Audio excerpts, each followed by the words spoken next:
Mein Name ist Anna Berger. Ich bin 59 Jahre alt und lebe allein in meinem kleinen Haus in Berlin. Mein Mann ist vor 8 Jahren gestorben. Seitdem wohne ich alleine in diesem Haus. Ich habe nur einen Sohn. Sein Name ist Daniel. Daniel zog vor vielen Jahren nach Kanada. Er sagte, es sei eine große Chance. Ein neuer Anfang. Ein besseres Leben. Ich war stolz auf ihn. Aber ich war auch sehr traurig. Ich lächelte, als ich mich von ihm verabschiedete. Doch als die Tür hinter ihm zufiel, blieb ich lange stehen. Ich sah in den leeren Flur. Es fühlte sich an, als wäre plötzlich alles schwer geworden. Jetzt lebt Daniel in Kanada. Er lebt dort mit seiner Frau Sarah und 2 Kindern. Ich kenne die Kinder nur von Fotos. Auf den Fotos lachen sie. Sie halten Spielzeug in den Händen. Manchmal stehen sie im Schnee, manchmal vor einem großen Haus. Ich sehe mir die Bilder an und versuche mir vorzustellen, wie ihre Stimmen klingen. Manchmal spreche ich leise mit den Fotos.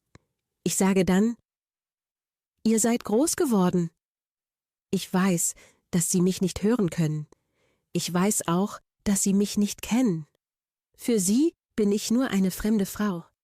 Daniel hat ein gutes Leben. Er hat ein großes Haus und einen guten Job. Er sagt, er ist glücklich. Und ich will ihm glauben. Eine Mutter will immer glauben, dass es ihrem Kind gut geht. Aber während er dort lebt, lebe ich hier allein. Jeder Tag ist fast gleich. Es ist, als würde die Zeit sich immer im Kreis drehen.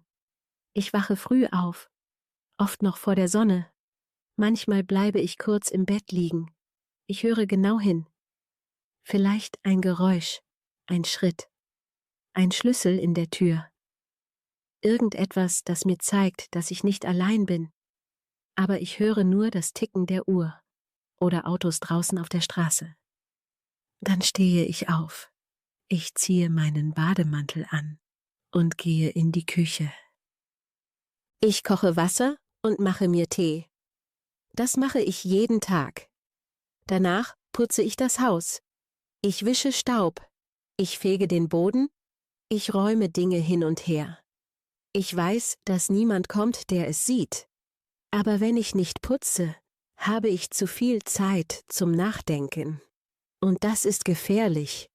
Zu viel Denken macht traurig.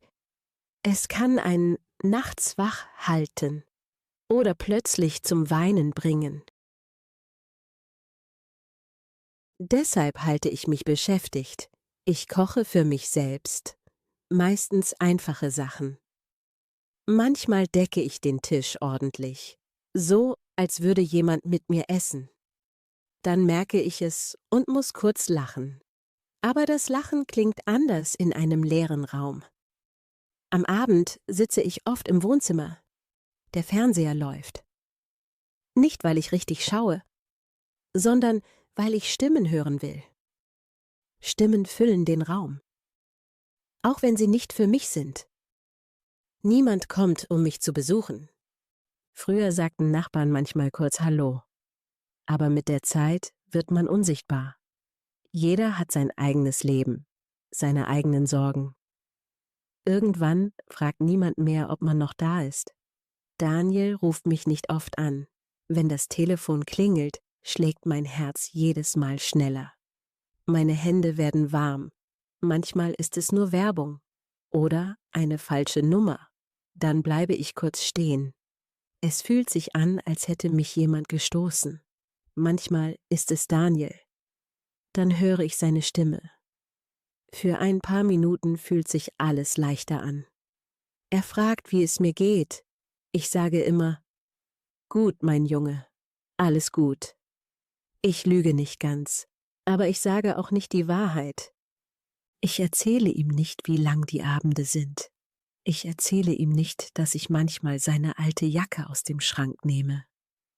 Nur um etwas von ihm zu spüren. Er hat sein Leben. Ich will ihn nicht belasten. Manchmal schickt er mir Geld. Ich brauche es nicht wirklich. Aber es ist ein Zeichen, dass er mich nicht ganz vergessen hat. Manchmal sagt er, Mutter, ich werde bald kommen.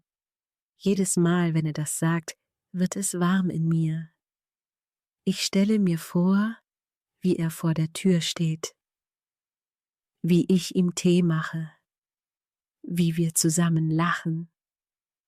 Aber er kommt nie. Und jedes Mal, wenn Wochen vergehen, wird dieses Licht in mir ein bisschen schwächer. Trotzdem warte ich auf ihn. Ich liebe ihn sehr. Er ist mein Sohn, auch wenn er nicht anruft, auch wenn er verspricht und nicht kommt. Er bleibt mein Daniel. Ich bewahre seine alten Fotos in meinem Zimmer auf, in einer Schublade. Ich öffne sie langsam. So, als wäre etwas Zerbrechliches darin. Ich sehe mir die Fotos jeden Tag an. Auf einem ist er etwa 5 Jahre alt. Er hat schmutzige Knie und ein großes Lächeln. Auf einem anderen trägt er einen Anzug. Es ist sein Abschluss. Er sieht stolz aus. Und dann gibt es ein Foto von seinem ersten Tag in Kanada. Das hat er mir damals geschickt. Auf jedem Bild sehe ich den Jungen, den ich großgezogen habe. Manchmal frage ich mich, wo er geblieben ist. Ich frage mich, wann aus dem Jungen, der meine Hand hielt, ein Mann wurde, der mich so selten anruft.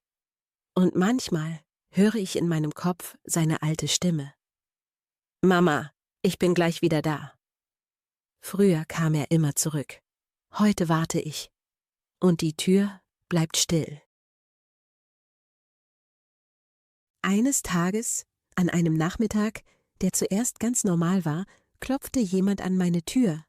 Das Klopfen war klar und fest. Es war nicht schnell und nicht unsicher.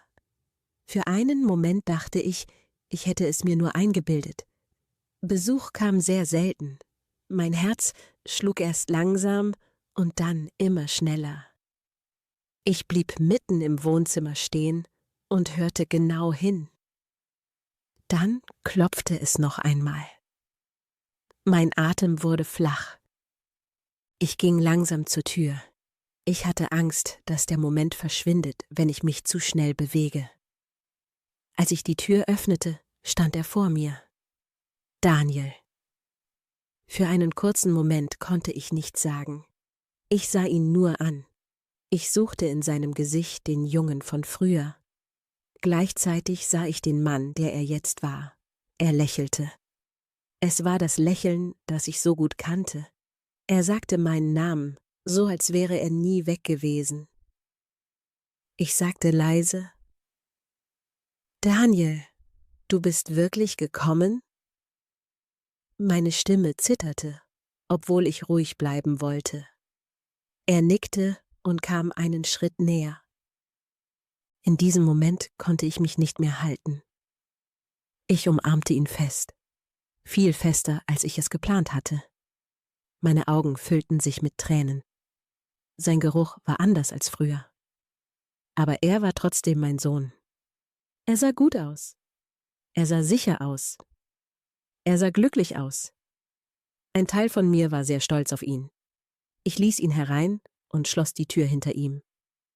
In diesem Moment wusste ich, dass dieser Tag anders sein würde. In der Küche machte ich Tee. Meine Hände zitterten ein wenig, als ich die Tassen aus dem Schrank nahm. Daniel setzte sich an den Tisch. Er sah sich um. Es war, als würde er sich erinnern und gleichzeitig vergleichen. Wir saßen uns gegenüber. Für einen Moment sagten wir nichts. Dann fragte ich ihn nach Sarah. Ich fragte nach den Kindern. Meine Fragen kamen schnell. Fast zu schnell.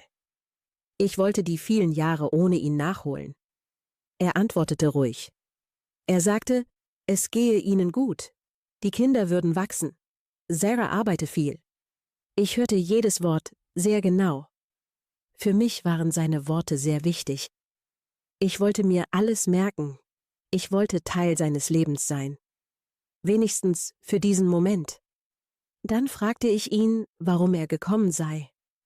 Als ich diese Frage stellte, spürte ich eine kleine Angst in meiner Brust. Ich hatte Angst vor seiner Antwort. Ich hatte Angst, dass dieser schöne Moment endet. Daniel sah mich lange an. Dann sagte er, dass er mich vermisst habe. Er sagte, er mache sich Sorgen um mich. Ich lebe hier allein. Seine Stimme war ruhig. Sie klang vernünftig. Sie klang fast liebevoll. Ich wollte ihm glauben. Er sagte, ich werde älter. Es sei nicht sicher für mich, allein in diesem alten Haus zu leben. Seine Worte taten mir weh. Nicht, weil sie falsch waren, sondern weil sie vielleicht wahr waren. Er sprach von Kanada. Er sprach von einem neuen Leben. Er sagte, ich würde dort glücklich sein. Ich hätte mein eigenes Zimmer. Ich könnte die Kinder jeden Tag sehen. Während er sprach, sah ich Bilder in meinem Kopf. Schnee, Lachen, ein Tisch voller Menschen. Aber ich sah auch mein Haus, die Wände, die Räume. Sie kannten mein ganzes Leben. Ich sagte ihm langsam, dass dies mein Zuhause sei. Ich sagte, dass ich hier geboren wurde, dass ich hier geheiratet habe, dass sein Vater hier gelebt hat und hier gestorben ist. Meine Stimme war leise, aber fest. Ich hoffte, Daniel würde mich verstehen. Daniel sah ernst aus. Fast streng. Er sagte, das Haus sei sehr alt. Es sei nicht gut für mich. In Kanada hätte ich alles, was ich brauche. Dann sagte er, dass auch Sarah wolle, dass ich komme. Als er das sagte, spürte ich, wie etwas in mir weich wurde. Vielleicht war es Müdigkeit. Vielleicht war es Sehnsucht. Vielleicht war es nur die Hoffnung, nicht mehr allein zu sein. Ich sah meinen Sohn an. Ich hatte ihn so lange vermisst. Ich dachte, dass dies vielleicht meine letzte Chance im Leben war. Ich suchte in seinen Augen nach Liebe. Und für einen kurzen Moment glaubte ich, sie zu sehen. In dieser Nacht konnte ich kaum schlafen. Nachdem Daniel in das Gästezimmer gegangen war, blieb ich noch lange im Wohnzimmer sitzen. Das Licht war schwach. Die Schatten an den Wänden sahen länger aus als sonst. Ich hörte jedes Geräusch im Haus. Das leise Knacken des Holzes, das Summen des Kühlschranks. Ich fragte mich, wie viele Nächte ich schon so hier gesessen hatte. Daniels Worte gingen mir nicht aus dem Kopf. Kanada, neues Leben, Sicherheit, Familie. Ich wiederholte diese Wörter immer wieder in meinem Kopf. Es fühlte sich an, als wären es fremde Wörter. Gleichzeitig dachte ich an mein Haus. Ich sah mich als junge Frau. Ich ging zum ersten Mal durch diese Tür. Mein Mann hielt meine Hand. Ich erinnerte mich an unser Lachen, an kleine Streitereien, an Abende auf dem Sofa. Wir waren müde, aber glücklich. Ich dachte an Daniels Kinderzimmer, an die Zeichnungen an den Wänden, an seine kleinen Schuhe im Flur. All das war hier passiert. Wie sollte ich das einfach zurücklassen? Ich fragte mich, ob Daniel das verstand. Oder sah er nur, was jetzt war? Eine alte Frau in einem alten Haus. Ich fragte mich auch, ob er mich wirklich mitnehmen wollte. Oder ob er nur dachte, es sei das Richtige. Immer wieder fragte ich mich, was soll ich tun? Ich wollte nicht gehen. Aber Daniel war mein einziger Sohn. Diese zwei Gedanken standen sich gegenüber. Ich fand keinen Weg dazwischen. Irgendwann schlief ich ein. Ich war müde vom vielen Denken. Ich träumte von Daniel als kleinem Jungen. Er hielt meine Hand. Er fragte mich, ob ich mitkomme. Am nächsten Morgen wachte ich früh auf. Die Sonne schien durch das Fenster. Für einen Moment wusste ich nicht, wo ich war. Dann hörte ich Schritte in der Küche. Daniel war schon wach. Wir frühstückten zusammen. Die Stimmung war ruhig, fast kühl. Daniel sprach darüber, wie praktisch alles wäre, wenn ich bei ihnen leben würde. Dann sagte er, wir sollten das Haus verkaufen. Er sagte es direkt, ohne zu zögern. Er sagte, ich brauche das Haus nicht mehr. Ich würde bei ihnen leben. Ich könne das Geld für mein neues Leben benutzen. Ich sah ihn an.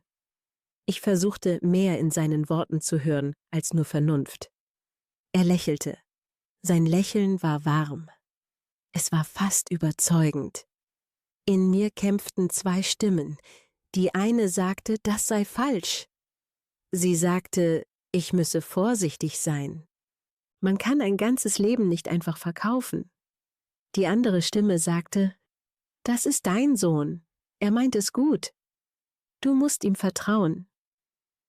Ich dachte daran, wie oft ich allein war, wie oft ich auf seinen Anruf gewartet hatte. Ich dachte daran, wie schön es wäre, morgens Kinderstimmen zu hören. Vielleicht liebte er mich wirklich.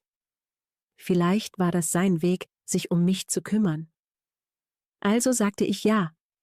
Das Wort war leise, aber es fühlte sich sehr endgültig an. Danach fühlte ich Erleichterung. Aber auch Angst. Wir sprachen darüber, was getan werden musste. Daniel übernahm vieles. Er telefonierte, er organisierte, er entschied. Ich ließ es zu. Ich war fast dankbar, nicht alles allein machen zu müssen. Als das Haus verkauft war, fühlte es sich nicht echt an. Ich sah die leeren Räume an. Ich sagte mir, dass ich bald zurückkommen würde. Aber ich wusste, dass das nicht stimmt.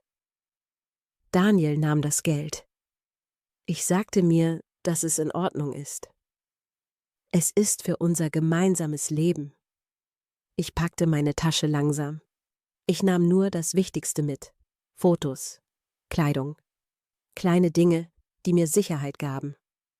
Als wir das Haus verließen, drehte ich mich noch einmal um. Ich sagte nichts. Aber in mir verabschiedete ich mich von allem, was ich einmal gewesen war. Der Morgen unseres Aufbruchs war kühl. Die Luft fühlte sich schwer an. Es war, als würde sie all meine Gedanken tragen. Ich stand früh auf. Daniel schlief noch. Ich ging langsam durch das Haus. Ich wollte alles noch einmal sehen. Jeder Raum fühlte sich anders an. Es war, als würden mich die Wände fragen, warum ich gehe. In der Küche blieb ich stehen. Ich legte meine Hand auf den Tisch. Wir hatten hier so oft gesessen. Ich sah meinen Mann vor mir. Er saß am Tisch und las die Zeitung. Ich hörte Daniels Stimme aus dem Kinderzimmer. Ich sagte mir, dass Erinnerungen mitgehen können. Ich sagte mir, dass sie nicht an den Wänden bleiben. Aber mein Herz glaubte das nicht ganz. Dann kam Daniel. Er trug meine Tasche. Er sagte, wir müssen los. Wir brauchen genug Zeit. Ich nickte und folgte ihm nach draußen. Die Tür fiel hinter uns zu. Das Geräusch tat mir weh. Es klang endgültig. Die Fahrt zum Flughafen war ruhig. Daniel schaute oft auf sein Handy. Er schrieb Nachrichten. Ich schaute aus dem Fenster. Berlin zog an mir vorbei. Straßen, die ich kannte. Plätze, an denen ich früher einkaufen war. Menschen gingen zur Arbeit. Sie lebten ihren Alltag. Ich fragte mich, ob sie wussten, dass ich meine Stadt verlasse. Vielleicht für immer. Im Auto sprach Daniel über Kanada. Er sagte, dort sei alles gut organisiert. Er sagte, es sei schön dort. Ich hörte zu und nickte. Aber meine Gedanken gingen immer wieder zu meinem Haus zurück. Als wir am Flughafen ankamen, war es sehr laut. Menschen liefen hin und her. Viele Stimmen waren zu hören. Durchsagen hallten durch die Halle. Ich blieb dicht bei Daniel. Ich hatte Angst, ihn zu verlieren, wenn ich ihn loslasse. Er ging schnell. Er wusste genau, wohin er musste. Ich versuchte, mit ihm Schritt zu halten. Aber meine Beine wurden schwer. Daniel drehte sich zu mir um. Er sagte, ich solle mich setzen und warten. er würde einen Rollstuhl holen. Der Weg sei zu lang für mich. Seine Stimme klang bestimmt, aber auch fürsorglich. Ich wollte nicht widersprechen. Ich setzte mich auf einen Stuhl nahe der großen Türen. Ich sah ihm nach, wie er wegging. Er sagte, er sei in 5 Minuten zurück. Ich sagte okay. Ich lächelte. Ich wollte ihm zeigen, dass ich ihm vertraue. Während ich dort saß, sah ich die Menschen an mir vorbeigehen. Familien, Paare, Menschen allein mit ihren Koffern. Manche lachten, manche sahen müde aus. 10 Minuten vergingen. Daniel kam nicht zurück. Ich sagte mir, dass es viele Menschen gab. Vielleicht musste er warten. Ich blieb ruhig. Noch mehr Zeit verging. Mein Blick ging immer wieder zur Tür, durch die er gegangen war. 30 Minuten waren vorbei. Mein Herz schlug schneller. Ich fühlte Unruhe. Aber ich wollte sie nicht fühlen. Ich sah jedes Gesicht an. Ich suchte nach Daniel. Aber er war nicht da. Ich sagte mir, er ist mein Sohn. Er würde mich nicht hier lassen. 45 Minuten waren vergangen. Ich saß noch immer auf dem Stuhl. Meine Hände waren fest ineinander verschränkt. Die Geräusche um mich herum wurden lauter. Oder vielleicht hörte ich sie nur stärker. Ich fühlte mich plötzlich sehr klein in dieser großen Halle. 1 Stunde verging. Mein Herz pochte so stark, dass ich es in den Ohren hörte. Ich hatte Angst, aber ich hielt an einem Gedanken fest. Daniel wird zurückkommen. Ich konnte mir nichts anderes vorstellen. Ich saß noch immer auf dem Stuhl. Es war, als könnte ich mich nicht mehr bewegen. Meine Beine fühlten sich schwer an. Meine Hände lagen still auf meinem Schoß. Um mich herum bewegte sich alles weiter. Menschen kamen, Menschen gingen, Koffer rollten über den Boden. Ich hörte immer wieder Durchsagen. Aber die Worte erreichten mich nicht richtig. Mein Blick ging immer wieder zur großen Tür. Durch diese Tür war Daniel gegangen. Jedes Mal, wenn sie sich öffnete, hielt ich den Atem an. Jedes Mal hoffte ich, ihn zu sehen. Sein Gesicht, sein Lächeln, seine Hand, die mir zuwinkt. Aber jedes Mal war es ein fremder Mensch. Ich sagte mir immer wieder, dass ich ruhig bleiben muss. Daniel hatte gesagt, er kommt zurück. Er ist mein Sohn. Ein Sohn macht so etwas nicht. Diese Gedanken halfen mir. Sie schützten mich davor zu zerbrechen. Aber je länger ich wartete, desto schwächer wurden sie. Nach einer Weile sah ich mich genauer um. Ich sah eine Mutter mit einem kleinen Jungen. Der Junge zog an ihrer Jacke. Ich sah ein älteres Paar. Sie sprachen leise miteinander. Ich fragte mich, ob sie auch Angst hatten, ob sie auch auf jemanden warteten. Ich fragte mich, ob jemand mich ansah und dachte, dass ich verloren bin. Die Minuten fühlten sich sehr lang an. Es war, als würde die Zeit absichtlich langsamer werden. Ich schaute immer wieder auf die Uhr an der Wand. Jedes Mal hoffte ich, dass ich mich irre, dass noch nicht so viel Zeit vergangen ist. Aber die Uhr zeigte die Wahrheit. 1 Stunde war längst vorbei. Mein Herz schlug schnell und unruhig. Ich spürte etwas Kaltes in meiner Brust. Ich versuchte ruhig zu atmen, so wie früher, wenn ich nervös war. Ich sagte leise zu mir selbst, Daniel kommt gleich zurück. Er musste nur etwas erledigen. Vielleicht gab es ein Problem. Vielleicht musste er warten. Ich suchte nach jeder Erklärung, die mir Hoffnung gab. Ich dachte an unser Gespräch am Morgen, an sein Lächeln, an seine Worte, dass er sich um mich sorgt. Warum sollte er lügen? Warum sollte er mich hier lassen? Während ich dort saß, merkte ich, wie mein Körper reagierte. Meine Schultern waren angespannt. Meine Augen suchten ständig. Ich fühlte mich sehr müde. so müde, als hätte ich einen langen Weg hinter mir. Dabei saß ich nur da. Irgendwann begann ich leise zu sprechen, nur für mich. Ich sagte seinen Namen. Immer wieder. Daniel. Daniel. Ich dachte, vielleicht hört er mich. Die Geräusche um mich herum wurden leiser. Für einen Moment fühlte ich mich ganz allein in dieser großen Halle. Dann merkte ich, dass mich jemand ansah. Ein Mann in Uniform stand nicht weit entfernt. Er sah mich ruhig an. Sein Blick war ernst, aber freundlich. Er kam langsam zu mir. Er wollte mich nicht erschrecken. Er stellte sich vor mich und fragte ruhig, ob ich auf jemanden warte. Seine Stimme holte mich zurück. Ich nickte. Ich sagte, ich warte auf meinen Sohn. Er wollte einen Rollstuhl für mich holen. Wir wollten nach Kanada fliegen.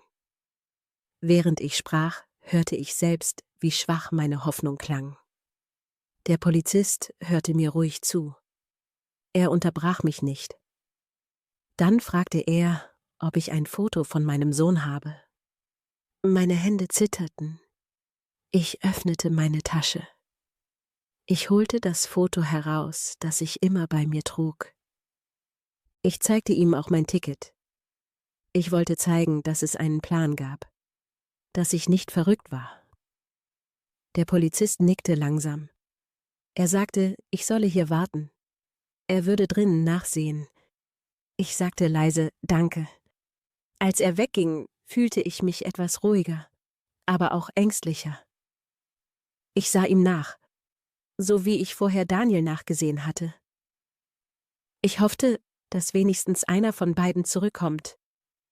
Die Minuten danach waren die längsten meines Lebens. Ich saß da und versuchte, an etwas anderes zu denken. Aber meine Gedanken drehten sich im Kreis. Als der Polizist zurückkam, wusste ich es sofort. Noch bevor er sprach. Sein Gesicht war ernst, sein Blick tat mir weh. Er setzte sich langsam neben mich.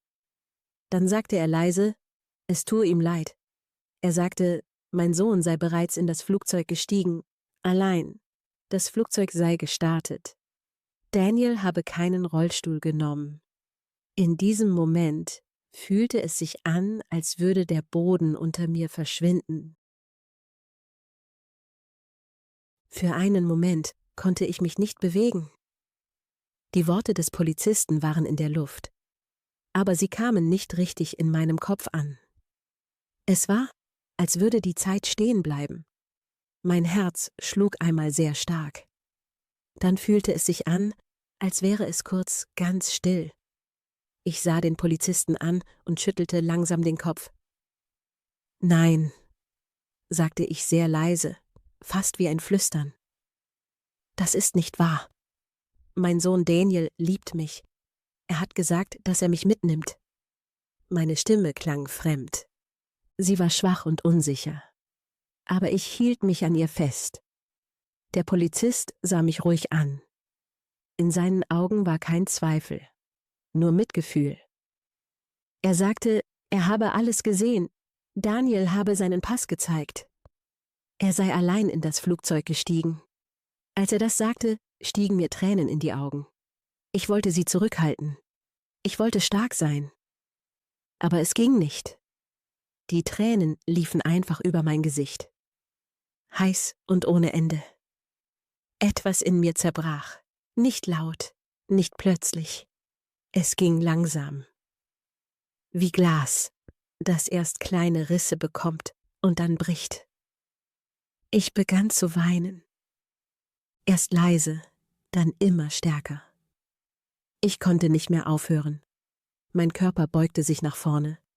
Es war, als wäre mein Herz zu schwer geworden. Der Polizist blieb neben mir sitzen. Ich sah, dass auch seine Augen nass wurden. Er sagte leise, dass manche Menschen ihr Herz vergessen. Diese Worte trafen mich tief. Sie waren einfach, aber sie sagten alles. Ich flüsterte meinen Namen. Es war, als müsste ich mich selbst daran erinnern. Mein Name ist Anna Berger. Der Polizist stellte sich auch vor. Er sagte, er heiße Robert Miller. Er sei Polizist hier. Seine Stimme war ruhig und freundlich. Er sagte, ich erinnere ihn an seine Mutter. Sie sei vor 5 Jahren gestorben. Wenn er mich ansieht, denkt er an sie. Seine Worte berührten mich, auch wenn ich kaum klar denken konnte. Dann sagte er, ich könne hier nicht bleiben. Ich würde krank werden. Er bat mich, mit ihm zu kommen, zu ihm nach Hause. Seine Frau sei freundlich. Sie würde für mich kochen. Ich schüttelte den Kopf. Ich sagte, ich wolle ihm keine Umstände machen. Ich fühlte mich klein und fehl am Platz. So, als hätte ich kein Recht, irgendwo zu sein. Robert lächelte leicht. Er sagte, das sei keine Mühe, das sei Liebe. Er sagte, ich sei wie ein Segen für ihn. Diese Worte waren fremd für mich, aber sie gaben mir einen kleinen Halt. Robert nahm sein Telefon und rief seine Frau an. Er erklärte ruhig, dass er eine alte Frau am Flughafen gefunden habe, ganz allein, verlassen von ihrem Sohn. Er fragte, ob ich bei ihnen bleiben könne. Ich hörte Olivias Stimme am Telefon. Sie klang freundlich. Sie zögerte nicht. Sie sagte ja, ich solle kommen. In dieser Nacht blieb ich in Roberts Haus. Olivia brachte mir Essen. Sie stellte es vorsichtig vor mich hin. Es war, als hätte sie Angst, mich zu erschrecken. Sie sprach mit mir wie eine Tochter, mit Respekt und Wärme. In dem fremden Zimmer setzte ich mich auf das Bett. Dann ließ ich alles heraus. Ich weinte um Daniel. Ich weinte um mein Haus. Ich weinte um mein altes Leben. Aber tief in mir spürte ich auch etwas anderes. Diese Menschen kannten mich nicht. Und trotzdem gaben sie mir das, was ich am meisten brauchte: Menschlichkeit. Die Tage danach vergingen sehr langsam. Es war, als würden sie sich extra Zeit lassen. Ich blieb bei Robert und Olivia. Alles war neu für mich, aber ich fühlte mich dort nicht verloren. Das Haus war anders als mein Haus in Berlin. Es war moderner und heller. Trotzdem war es ruhig. Am Morgen hörte ich Geräusche aus der Küche. Ich hörte Olivias Schritte. Ich hörte Geschirr. Diese normalen Geräusche gaben mir ein gutes Gefühl. Ich hatte das lange nicht mehr gespürt. Robert kümmerte sich um alles. Er sprach nicht viel darüber. Er brachte mich zum Arzt. Er saß im Wartezimmer neben mir. Er fragte mich, ob ich müde sei. Er kaufte meine Medikamente. Er stellte sie ordentlich auf den Tisch. Für ihn war das ganz normal. Seine Fürsorge machte mich manchmal traurig. Denn sie kam von einem Menschen, der mir nichts schuldete. Olivia war sehr respektvoll zu mir. Sie fragte mich nach meinem Leben. Sie hörte mir zu. Sie drängte mich nicht. Manchmal saßen wir einfach nebeneinander. Wir sagten nichts. Und das war in Ordnung. Sie sprach mit mir wie eine Tochter. Nicht laut, nicht zu freundlich, sondern ehrlich. Ihr Zuhause wurde langsam auch mein Zuhause. Ich begann, kleine Dinge zu tun. Ich half in der Küche. Ich faltete Wäsche. Ich saß im Garten. Ich spürte die Sonne auf meinem Gesicht. In diesen Momenten dachte ich weniger an den Flughafen. Ich dachte weniger an den Schmerz.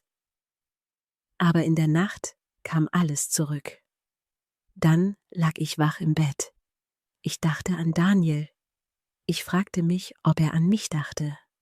Ob er eines Tages bereuen würde, was er getan hatte. Trotz allem konnte ich ihn nicht hassen.